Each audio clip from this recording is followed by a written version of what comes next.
الحمد للہ رب العالمین والصلاة والسلام علی رسولہ الکریم وعلی آلہ واصحابہ اجمعین اما بعد فاعوذ باللہ من الشیطان الرجیم بسم اللہ الرحمن الرحیم۔ عشرہ ذی الحجہ شریف بہت ہی افضل ترین دن ہے، اور یہ 10 دن قربانی کے پہلے مہینے کے یہ سب سے افضل ہیں۔ ان کے اندر زیادہ سے زیادہ انسان کو عبادت کرنی چاہیے۔ عشرہ ذی الحجہ کی چند عبادات کے بارے میں جو احادیث مبارکہ ذکر ہوئی ہیں آج قائرین کی خدمت میں وہ پیش خدمت ہیں۔ نبی کریم صلی اللہ علیہ وآلہ وسلم کا ارشاد گرامی ہے، جو شخص 10ویں ذی الحجہ تک ہر رات وتروں کے بعد 2 رکعت نفل اس طرح پڑھے کہ ہر رکعت میں سورۃ فاتحہ کے بعد سورۃ کوثر اور سورۃ اخلاص 3 مرتبہ پڑھے تو اسے اللہ تعالی مقام اعلیٰ علیین میں داخل فرمائے گا، اور اس کے ہر بال کے بدلے میں 1000 نیکیاں لکھے گا، اور اس کو 1000 دینار صدقہ کرنے کا ثواب عطا فرمائے گا۔ جو آدمی ماہ ذی الحجہ میں جمعہ کے دن 6 رکعت نوافل اس طرح پڑھے کہ ہر رکعت میں سورۃ فاتحہ کے بعد سورۃ اخلاص 15 مرتبہ پڑھے، پھر سلام پھیر کر لا الہ الا اللہ الملک الحق المبین 10 مرتبہ پڑھے تو اللہ تعالیٰ اسے سب سے پہلے جنت میں داخل فرمائے گا۔ رسول اللہ صلی اللہ علیہ وآلہ وسلم کا فرمان ہے کہ جو شخص عرفہ یعنی 9ویں ذی الحجہ کی رات 100 رکعت نوافل اس طرح پڑھے کہ ہر رکعت میں سورۃ فاتحہ کے بعد 1 دفعہ یا 3 دفعہ سورۃ اخلاص پڑھے تو اللہ تعالیٰ اس کے تمام گناہوں کو بخش دے گا اور اس کے لیے جنت میں یاقوت کا سرخ محل بنا دے گا۔ حضور علیہ الصلاۃ والسلام نے ارشاد فرمایا، جو آدمی عرفہ کی رات میں 2 رکعت نفل پڑھے کہ پہلی رکعت میں سورۃ فاتحہ کے بعد 100 بار آیت الکرسی اور دوسری رکعت میں سورۃ فاتحہ کے بعد سورۃ اخلاص 100 بار پڑھے تو رب کریم قیامت کے دن اس نماز کی برکت سے اسے اور اس کے ساتھ مزید 70 آدمیوں کو بخش دے گا۔ جو شخص 10ویں ذی الحجہ یعنی عید الاضحیٰ کی رات 12 رکعت اس طرح پڑھے نوافل کہ ہر رکعت میں سورۃ فاتحہ کے بعد سورۃ اخلاص 15 بار پڑھے تو گویا کہ اس نے 70 سال کی عبادت کا ثواب حاصل کیا اور ہر طرح کے گناہوں سے پاک ہو گیا۔ اس رات کی عبادت یہ بھی ہے کہ ہر رکعت میں سورۃ فاتحہ کے بعد 1 بار سورۃ اخلاص اور 1 مرتبہ سورۃ فلق اور 1 مرتبہ سورۃ ناس پڑھے، اور سلام کے بعد 70 بار سبحان اللہ اور 70 بار درود شریف پڑھے تو اس کے تمام گناہ بخش دیے جائیں گے۔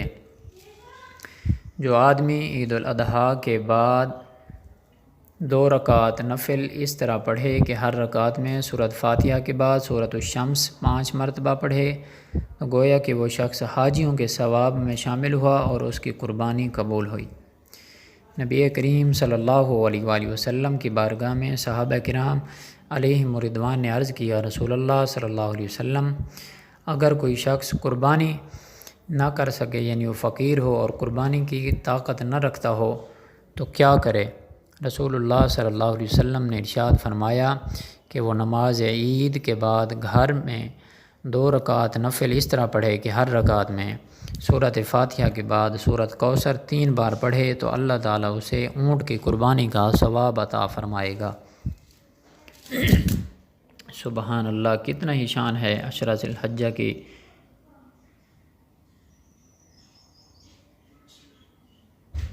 ہاں سین کوئی نا میں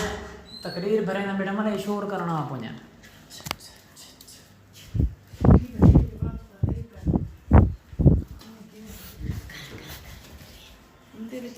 کیا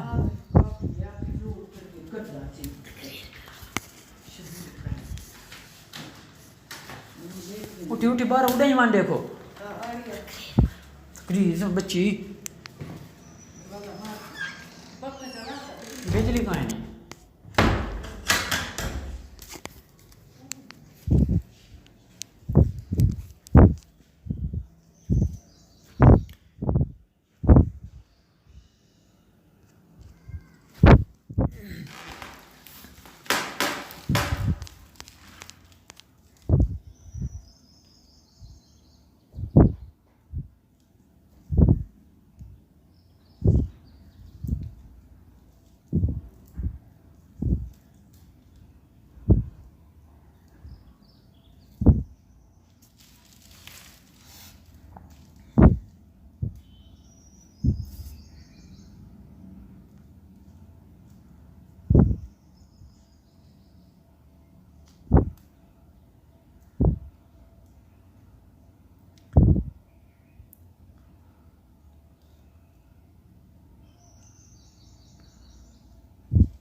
قربانی کے